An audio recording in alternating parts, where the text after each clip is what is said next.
Irá, Apareci, já a 14ª porção nesse ano de 5.785.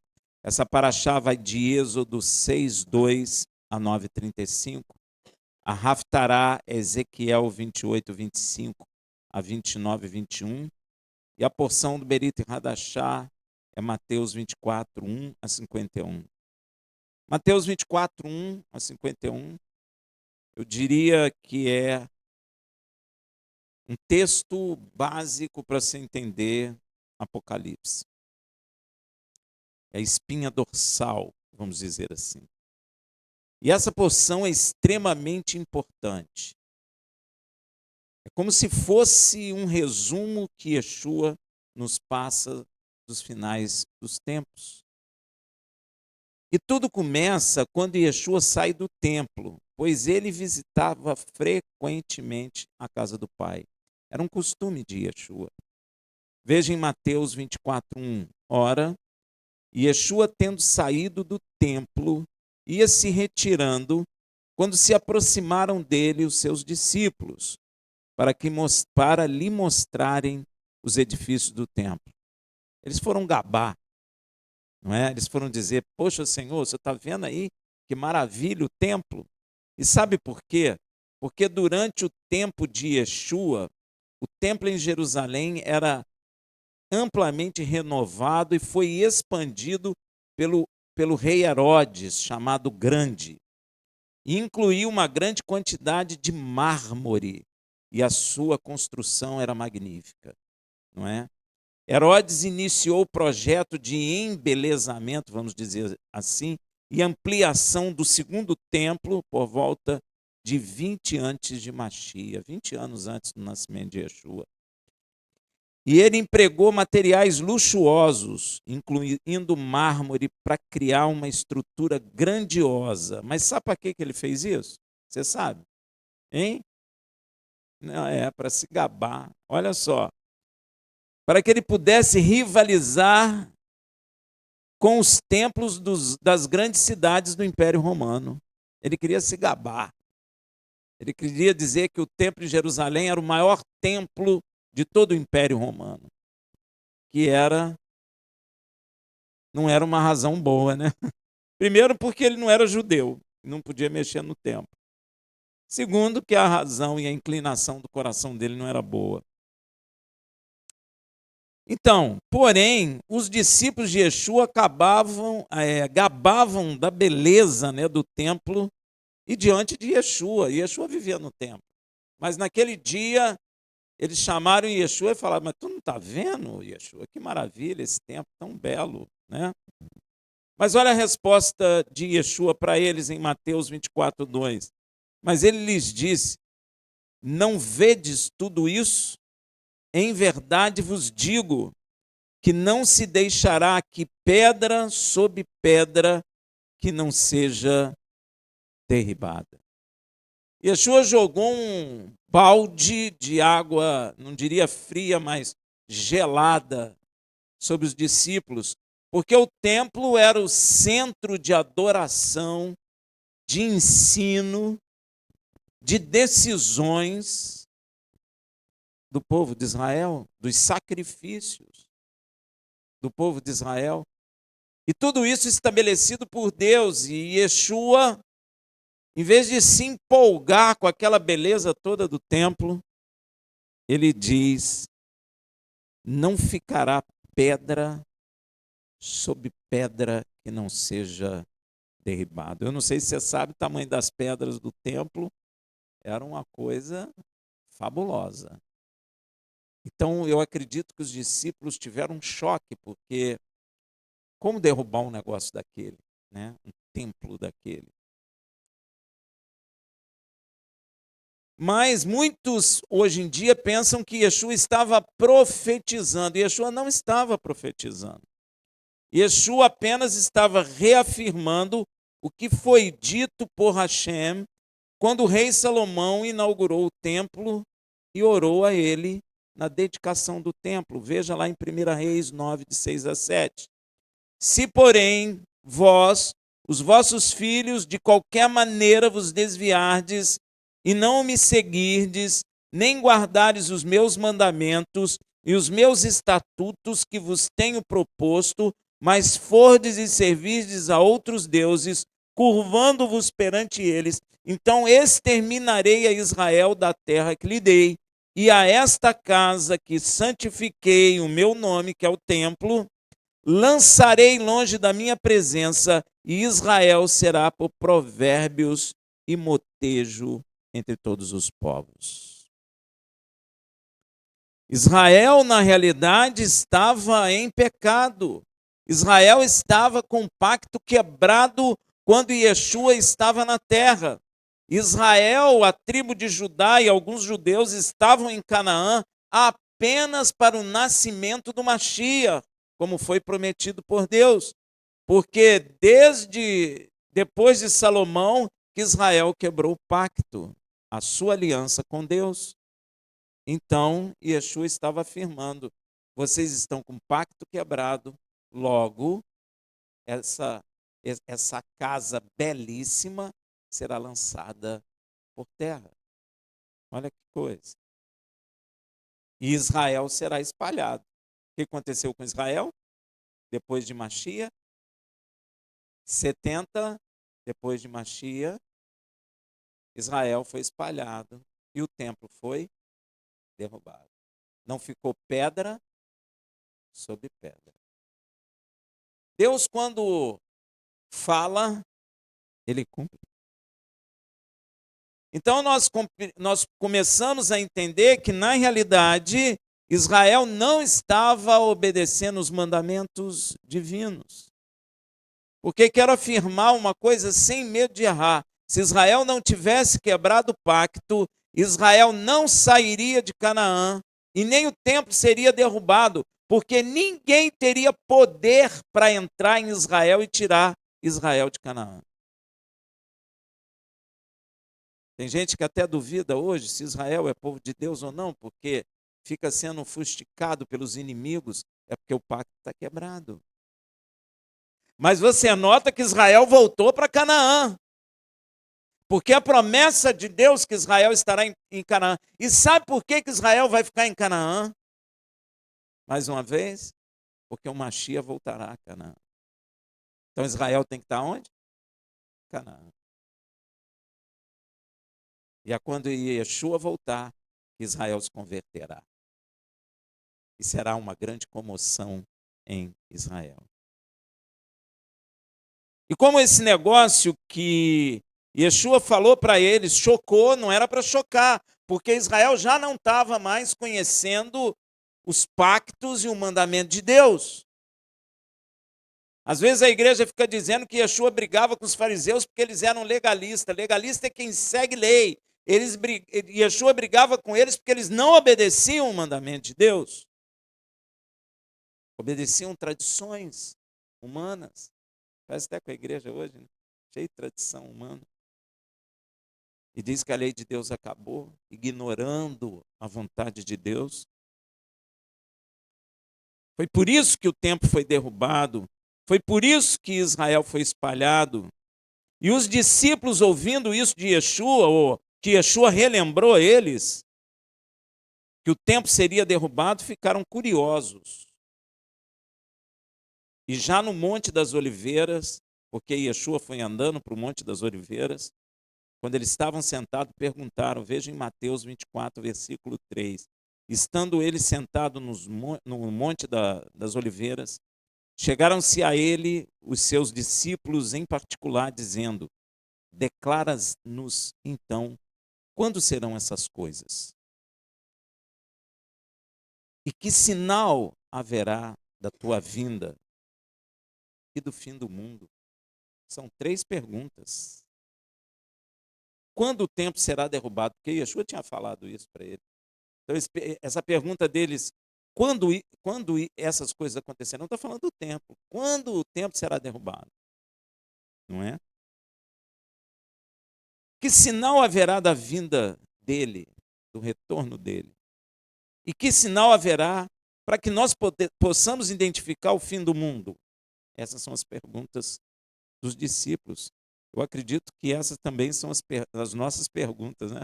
Até os dias de hoje dentro das igrejas. Não é verdade? E Yeshua começa a responder essas perguntas, nos chamando a atenção para termos cautela, cuidado, para não sermos enganados a respeito desses assuntos. E o interessante é que estamos sendo, né? Veja Mateus 24:4. Respondeu-lhe Yeshua: acautelai-vos que ninguém vos engane. Eita. E essa advertência que Yeshua fez se propaga por todos os discípulos e alcança Paulo também. Veja em Mateus 24:4, veja 1 Tessalonicenses 5:1-2, uma carta de Paulo. Mas, irmãos, acerca dos tempos e das épocas, não necessitais de que se vos escreva, porque vós mesmos sabeis perfeitamente que o dia do Senhor virá, como vem o ladrão de noite. Às vezes as pessoas entendem errado. Paulo está dizendo que ninguém sabe o dia, por isso vem como um ladrão que assalta à noite, porque você não sabe quando ele vem.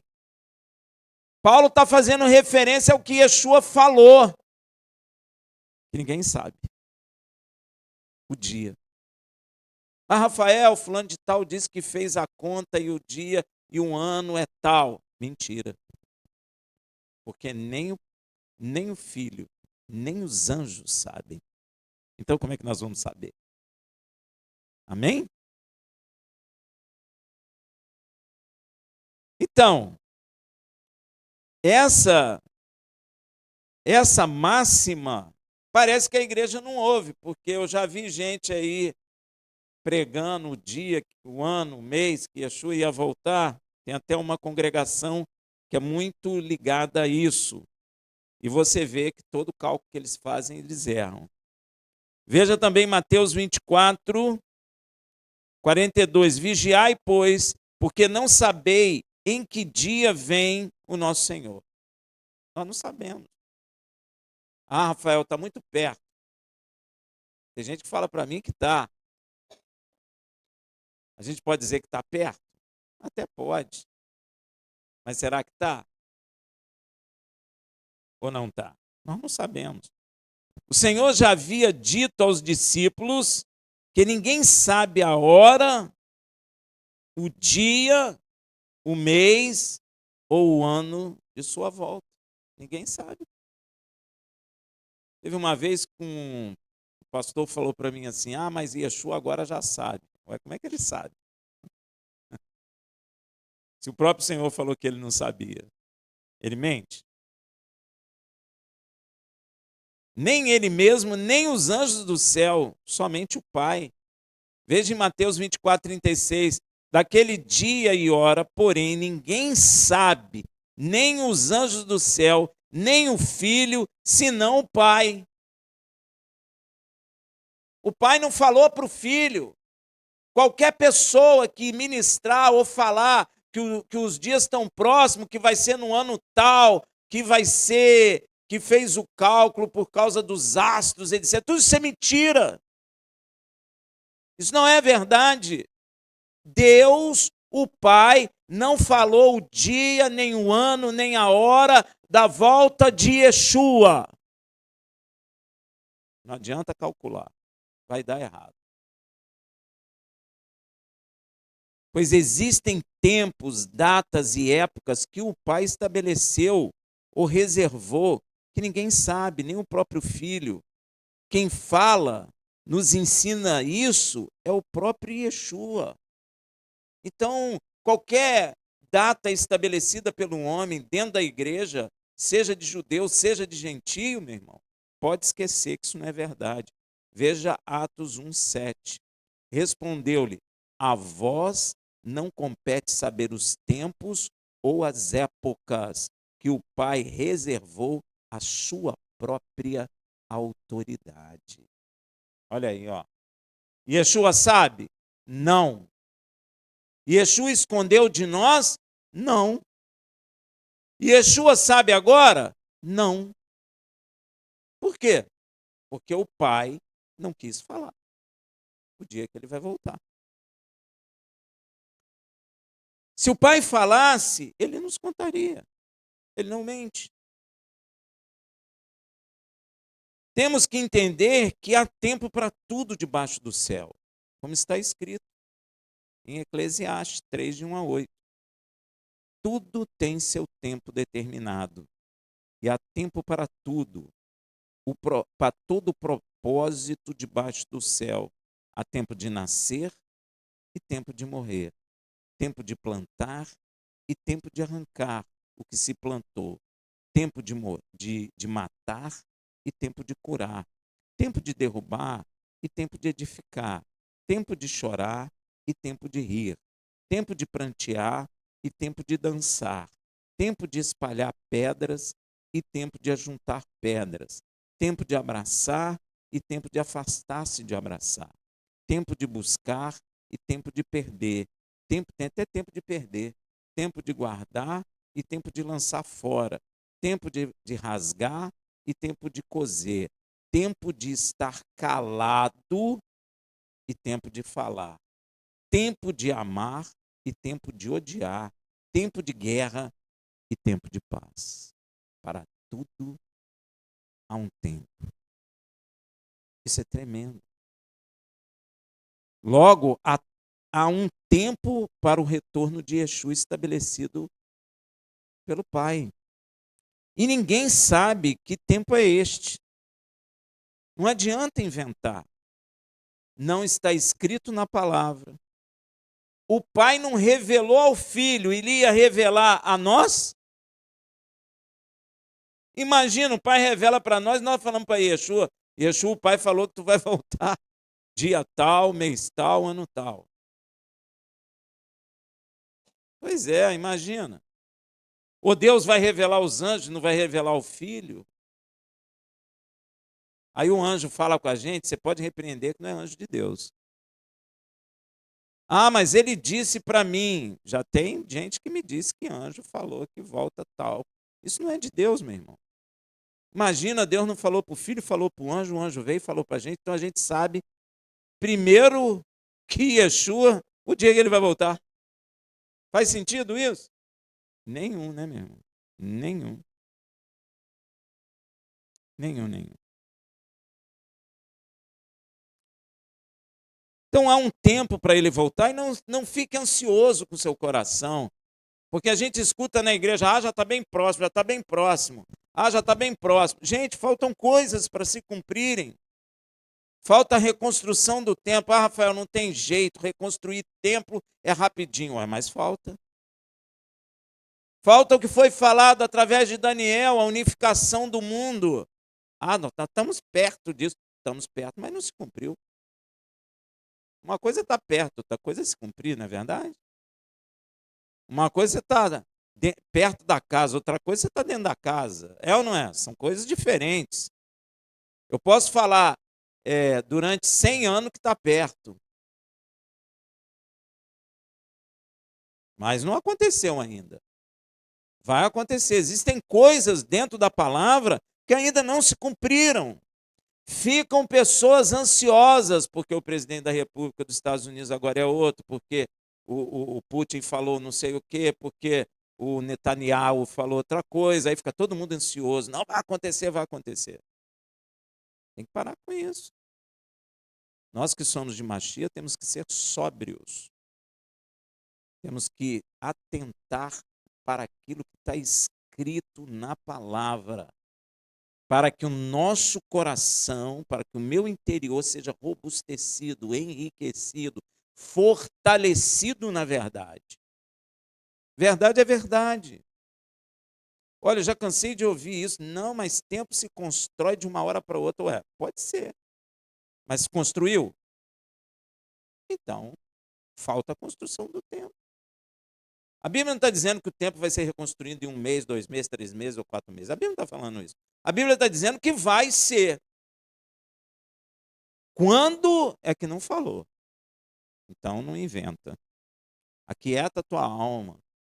Ora e jejua. Aproveita o momento em que estamos vivendo, o tempo que estamos vivendo, que nós podemos compreender a verdade, buscar a face do Senhor, buscar compreender tudo para que nós sejamos amadurecidos e possamos estar firme na rocha na hora que precisar.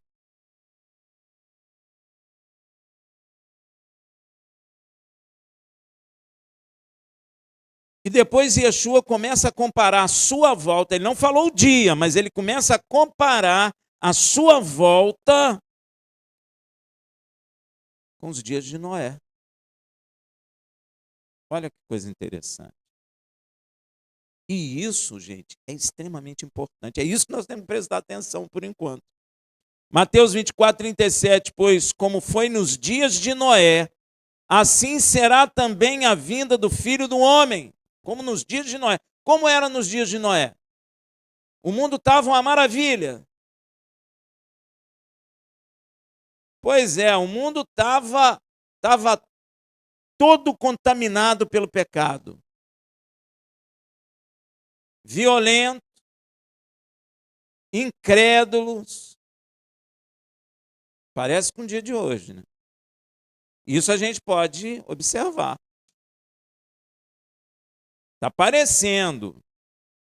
Yeshua quer nos chamar a atenção sobre o estado da sociedade mundial antes da vinda dele. Ele está falando, ó, fica atento, é como era nos dias de Noé. Dias de Noé estava o mundo uma abominação só, como está hoje. Mas tudo vai parecer normal. Porque antes de vir um dilúvio, o mundo estava correndo na sua normalidade. Tinha alguma coisa diferente? Até o dia que Noé entrou na arca, não tinha nada diferente. Tudo acontecendo como estava acontecendo lá, não é? Talvez até as pessoas olhando Noé fazendo aquele negócio, devia estar falando, esse cara pirou. Ninguém devia estar vendo nem sentido naquilo, como muitos não veem sentido naquilo que Yeshua está falando. Porque ele está comparando o tempo de Noé com o tempo da vinda dele. Ó. Então, a gente precisa atentar para isso. Porque são dias normais. O sol não vai brilhar mais ou menos. Você não vai sentir um arrepio diferente. Nada disso. É um dia normal. Tudo vai estar aparentemente normal. Nada diferente daquilo que estamos acostumados a ver e a fazer normalmente, diariamente. Vão estar comendo, bebendo, trabalhando, aplicando seus ganhos financeiros, viajando, brincando, casando, assistindo os campeonatos aí de esporte nas suas TVs. Não sei nem, a tecnologia está andando muito, vai ser além da Smart. Indo às praias, casando, se dando em casamento, separando, não é?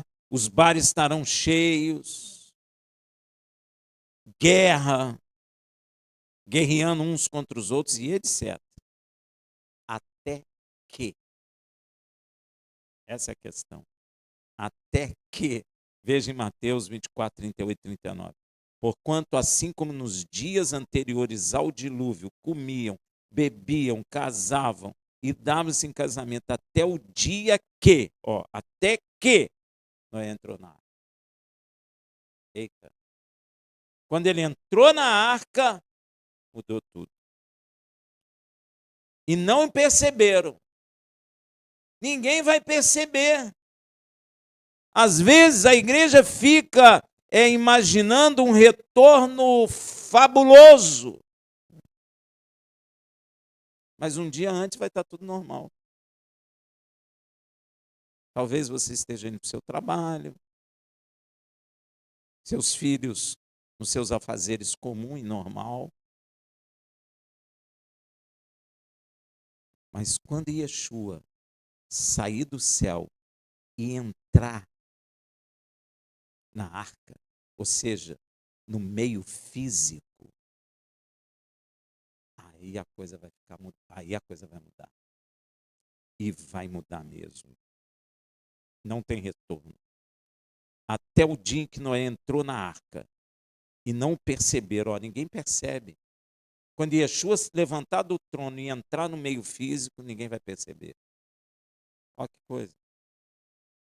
Até que veio o quê? O dilúvio, até que ele apareça, não é? E os levou a todos. Vai morrer muita gente. Hein? Não morreu? Ele está comparando a vinda dele com a época de Noé.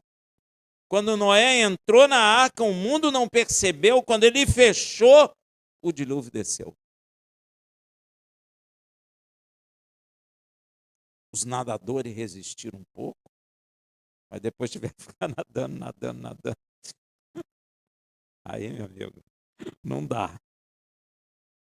Morreram afogados. A Bíblia diz assim, e os levou a todos, e Yeshua está falando, e os levou a todos. Assim será também a vinda do Filho do Homem, vai ser assim. Quando ele levantar do trono, você nem está sabendo, e o pai vai falar, filho, está na hora. Você de manhã vai ao dentista, vai para o seu trabalho, vai para o médico. Uns vão estar viajando, outros vão estar negociando. Vida normal que segue. Mas Yeshua já levantou do trono. E ninguém percebeu. Ó. Gente. Olha que coisa interessante. Até o dia que Noé entrou na arca. O que nos leva a lembrar de quê, meus irmãos? De quê? Que parábola? A parábola das 10 virgens. É a mesma coisa, é por isso que ele falou a palavra das 10 virgens. Veja em Mateus 25:10. E tendo elas ido comprá-lo, chegou o esposo, e as que estavam preparadas entraram com ele nas bodas. Ó, é igual entrar na arca. É a mesma coisa. Quando entrou na arca, o dilúvio desceu. Quando entrar nas bodas, vai morrer muita gente na terra. E fechou-se a porta. Igualzinho o que Noé fez. Já era.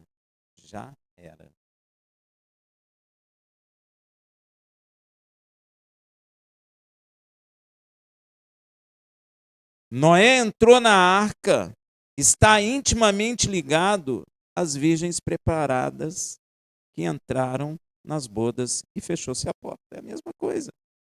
As virgens loucas estavam o quê? Embaraçadas com as coisas do mundo, porque comprar azeite é o quê? É coisa cotidiana. Eu preciso ir no mercado. Não é coisa cotidiana? Elas não estavam preparadas, significa que elas não estão ligadas nas coisas espirituais, elas estão mais ligadas nas coisas cotidianas, porque elas precisam comprar azeite. É isso que o Senhor quer dizer, eu estou ligado nas coisas cotidianas, mundanas, e eu vou perder o momento de entrada, quando Noé fecha a porta, meus irmãos. Os animais representam quem? Homens. Entrando nas bodas. Todo tipo de homem, negro, branco, chinês, japonês, paraíba, muitos mineiros, cariocas, argentinos, paraguaios, são representados por esses animais entrando na arca, entrando nas bodas. Quando a porta fechar, muitos morrerão, os que estão de fora.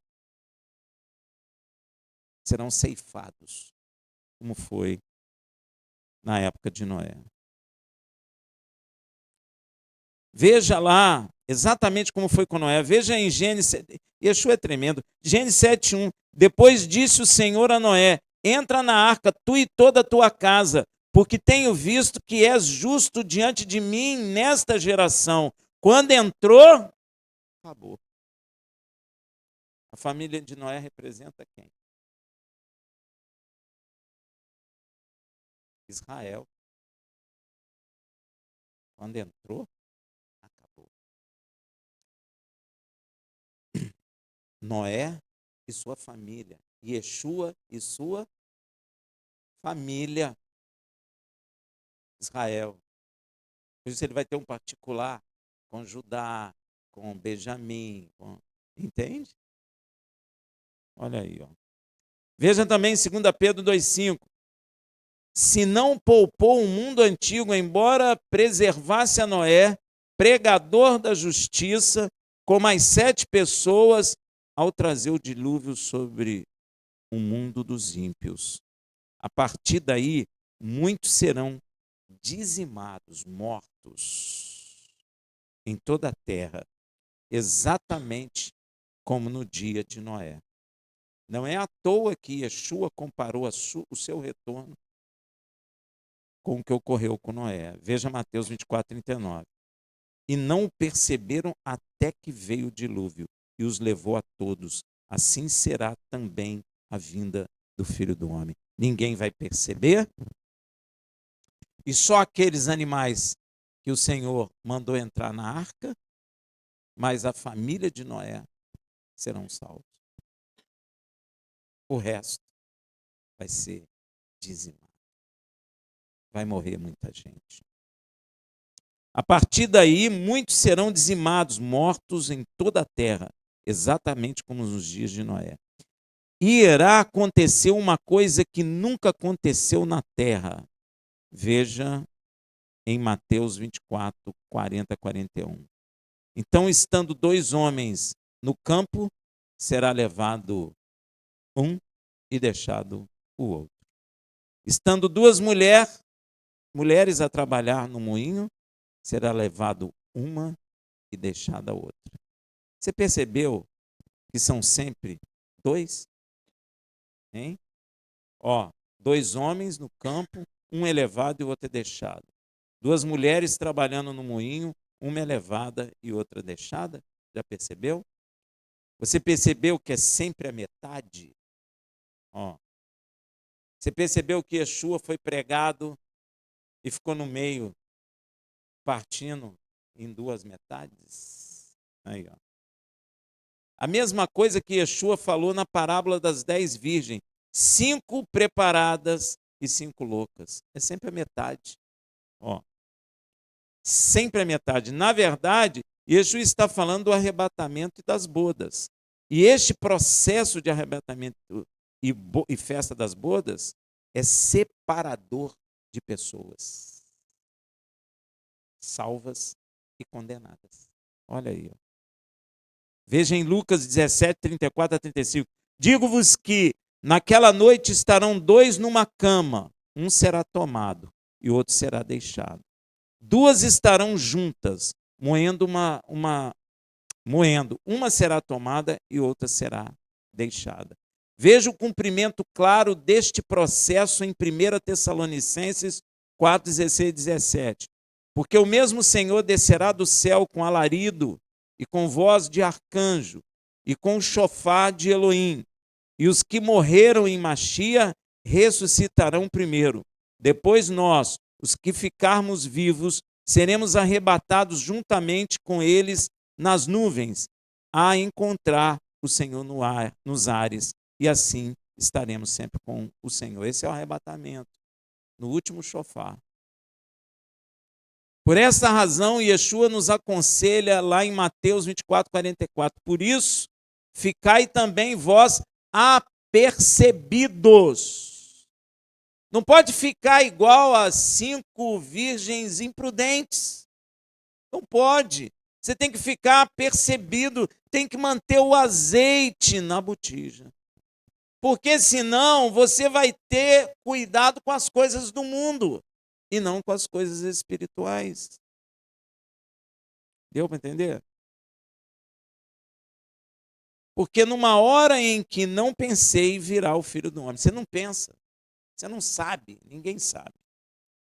E Paulo também nos aconselha em 1 Tessalonicenses 5,6. Não durmamos, pois, como os demais, tem gente dormindo. Aqueles que estão acordados, ligados nas coisas espirituais, com azeite, ele dá um conselho: não durma como os outros. Não se acomode como os outros. Não diga em seu coração: está demorando muito. Quando a gente começa a dizer isso, é porque a gente está bocejando já. A gente está começando a não dar mais atenção. Quando a gente começa, puxa, mas tem tantos anos isso. Estou cansado de esperar. Já ouvi. Eu ouço isso há tanto tempo. Ó, isso é bocejo espiritual. Acaba desistindo. E vai para o mundo. Vai comprar azeite no mundo. Muitos vão fazer e fazem isso.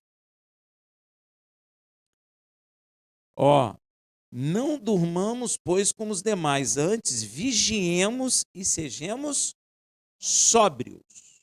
O que é sóbrio? Alerta, atento, paciente. Eu não posso ficar ouvindo essas coisas dizendo: está demorando muito. Está demorando para ele. A nossa vida é curta. Como é que está demorando? O diabo gosta de jogar a gente na ansiedade. A nossa vida é de 80 anos, 90, no máximo, estourando. É que passa disso, eu vou até acrescentar uma coisa: é cama direta. Fica lá, ou na cama, ou sentado na cadeira, no sofá. Então, o diabo gosta de, está demorando. Demorando como? A nossa vida de 80 anos é muito. Como é que está demorando? Quantos anos você está na Terra? Você sabe que eu fiquei meditando nisso? A gente não está na Terra no máximo 80 e tantos anos e está achando que está demorando? Como assim? Se eu tivesse vivendo desde Noé, aí tudo bem. Eu ia dizer a você: gente, está demorando muito. Conversei com Noé, o Noé achou que estava demorando, eu também estou achando. Mas eu não vivo desde Noé. Às vezes pessoas de 18, 19 anos falam que está demorando muito. Eu falo: como assim? Gente, isso é o inimigo das nossas almas, gerando ansiedade nos nossos corações para que a gente ache que está demorando. Como assim? Demorando como? Se a gente fala, que vida curta. Mas então como é que está demorando se a vida é curta? Entendeu, gente? Muito doido esse negócio. Pois é. Depois Yeshua continua falando uma parábola sobre dois servos e começa nos fazendo uma pergunta nessa parábola. Veja Mateus 24, 45. Quem é, pois, o servo fiel e prudente que o Senhor pôs sobre os seus serviçais para a tempo dar-lhe sustento? Hein? Olha a pergunta. Quem é, pois, o servo fiel e prudente? Será que a gente encontra aqui? Amém? Que o Senhor pôs sobre seus serviçais para a tempo dar-lhe o sustento. Yeshua quer de nós, servos, fidelidade, prudência, ó. Hein? Ele quer que nós permaneçamos até que ele volte. A minha vida é de 80 anos, a vida do homem é um tempo curto, gente. Ele quer que nesse tempo curto a gente permaneça.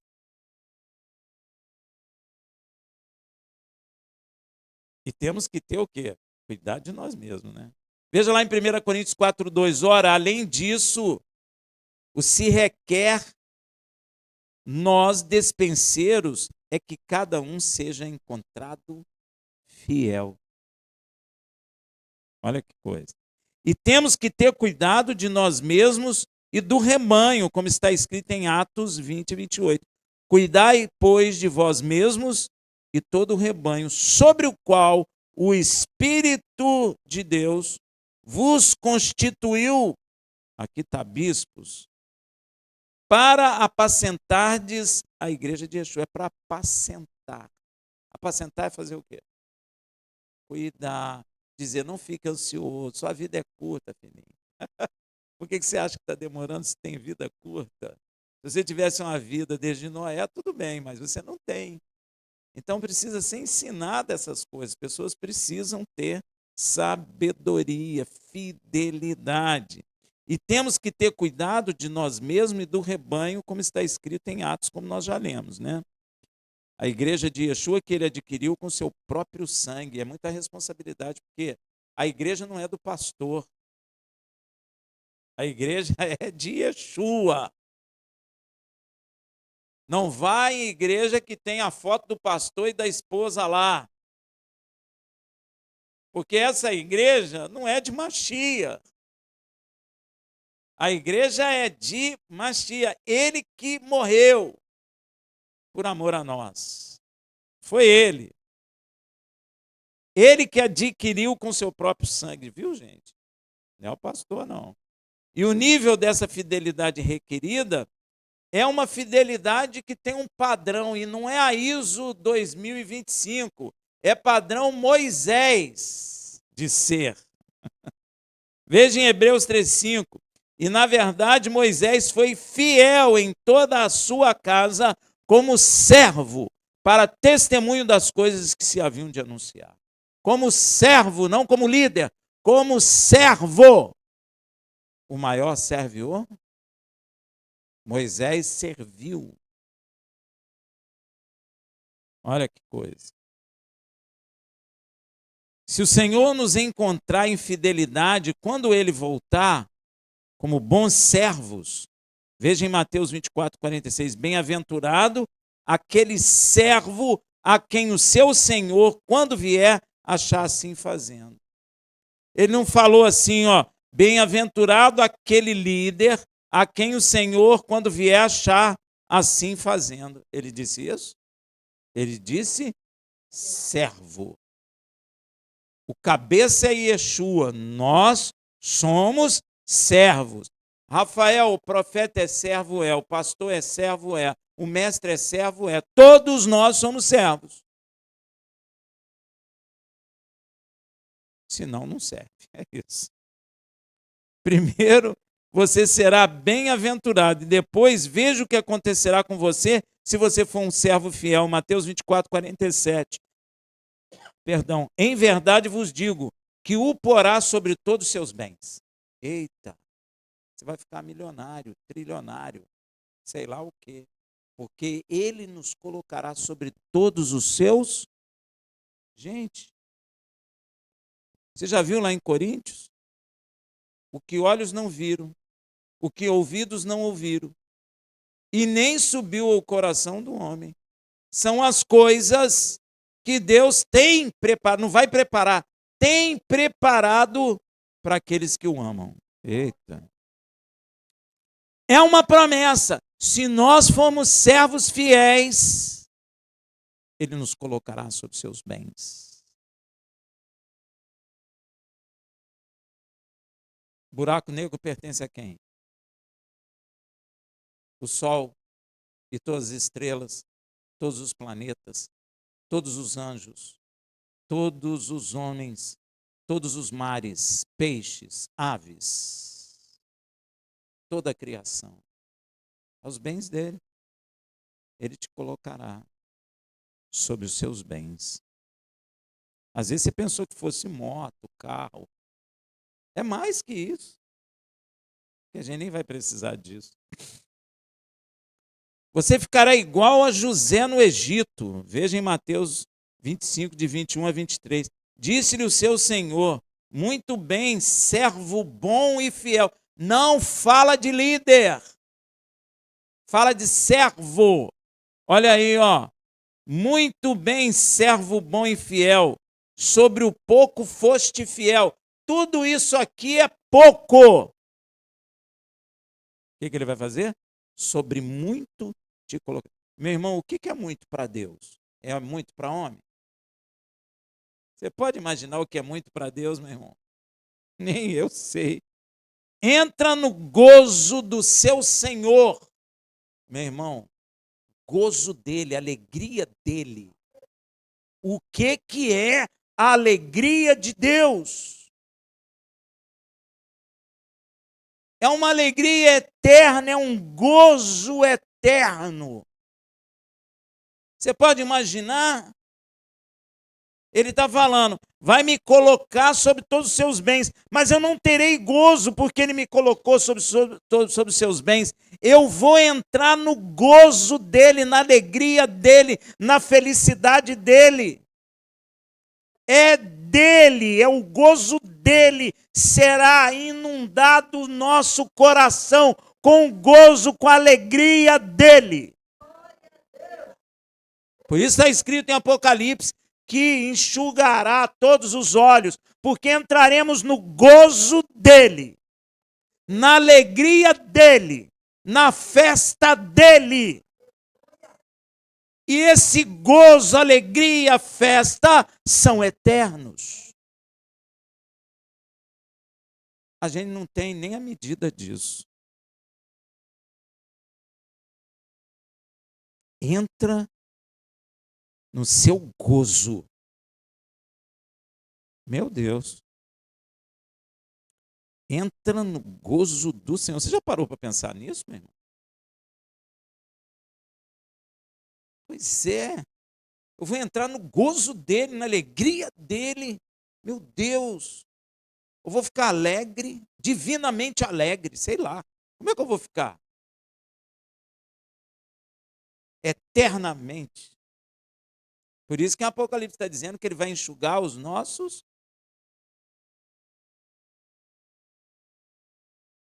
Que coisa, hein, gente? Entrar no gozo do Senhor significa o que está escrito em 2 Timóteo 2, de 11 a 12. Fiel é essa palavra. Se, pois, já morremos com ele, também com ele viveremos. Se perseverarmos com ele, também reinaremos. Se negarmos a ele, também ele nos negará. E também devemos fitar nossos olhos em quem? Yeshua, pois ele suportou tudo pelo gozo que lhe foi proposto. Deus propôs um gozo a Yeshua, um gozo no coração profundo e eterno. E por isso ele suportou o sofrimento. E ele está nos propondo entrar no gozo que Deus deu a ele. Deu para entender? Por causa da proposta desse gozo, nós podemos suportar. Como ele suportou. Porque o Pai propôs ele um gozo, uma alegria. Não é verdade? Veja o que está escrito em Hebreus 12, 2. Fitando os olhos em Yeshua, autor e consumador da nossa fé, o qual, pelo gozo que lhe estava proposto, foi proposto, filho, se tu for, tu entra no meu gozo. Tu entra na minha alegria, meu filho. É, pai? É. Eu vou então. Suportou tudo, pensa, poxa, tem o gozo do pai. Vou suportar esses incrédulos, porque ele falou, até quando eu vos suportarei? Está suportando a gente também, porque somos, às vezes, incrédulos. Mas ele tinha em mente o gozo que o pai propôs. E ele, com a autoridade que tem, falou, e vocês, se forem fiéis, entrarão no meu gozo, que é o gozo do meu pai. Meu Deus. Nem sei se a gente entende isso, mas está dado o recado.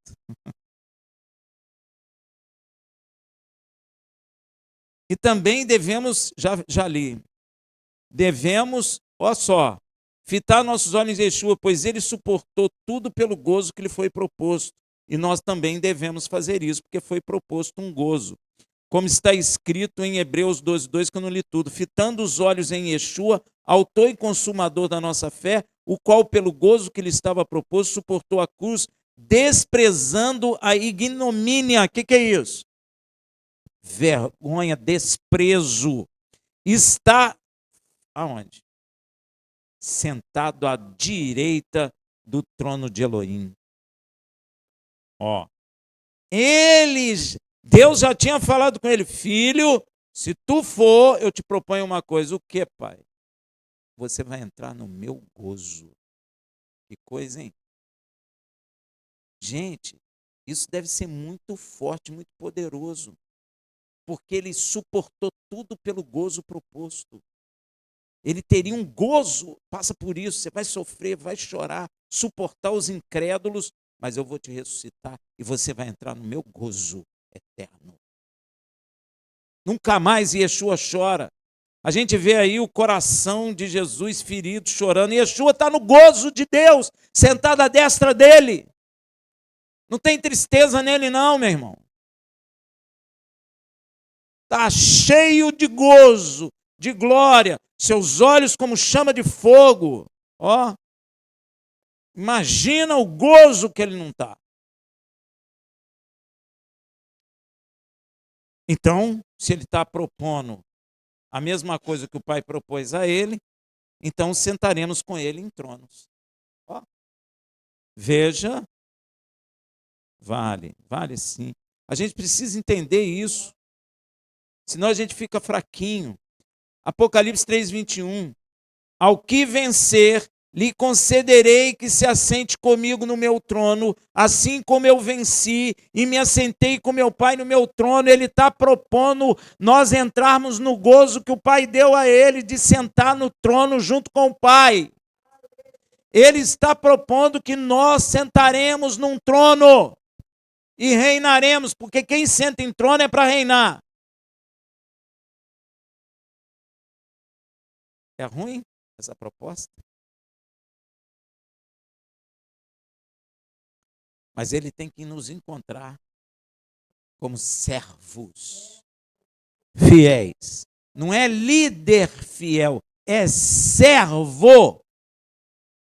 Ah, Rafael, essa é nomenclatura. Não, líder é uma coisa, servo é outra. Muita gente diz que Moisés foi um líder. Você pode ler a Torá inteira, Moisés nunca disse que foi um líder. Em Hebreus está dizendo que ele foi um servo fiel. Ele já entrou no gozo do seu Senhor, porque ele foi um servo fiel em toda a casa de Deus. Nós vamos encontrar ele no gozo do seu Senhor. É a palavra que fala.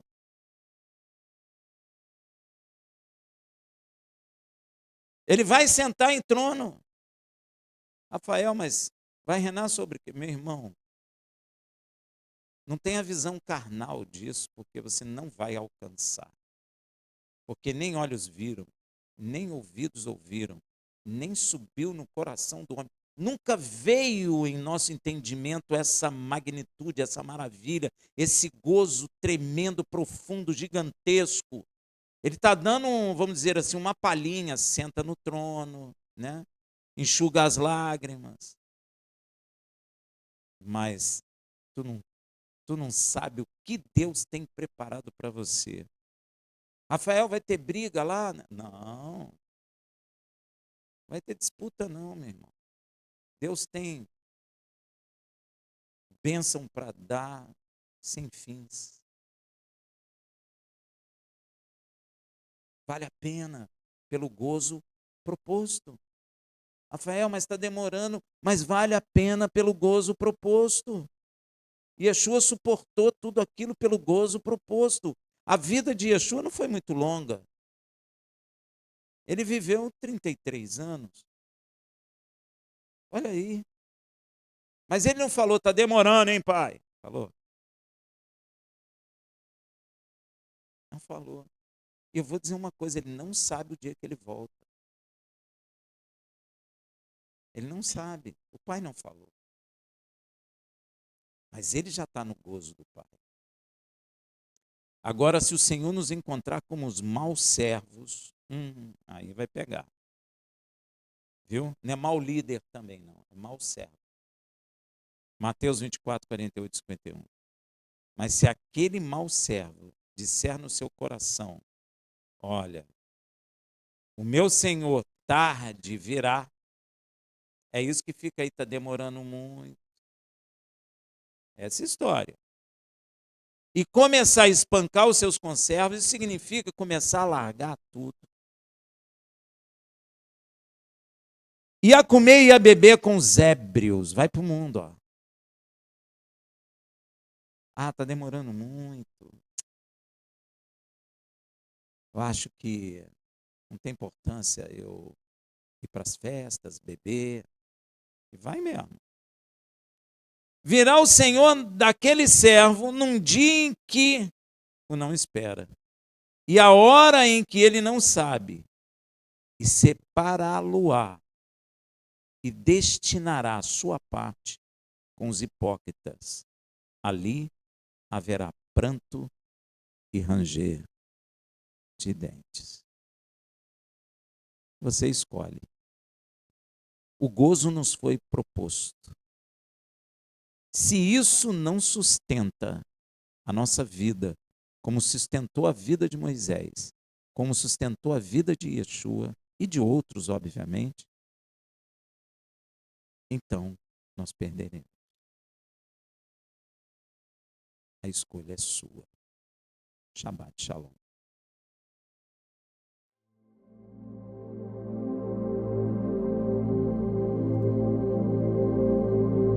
Esperamos que esperamos.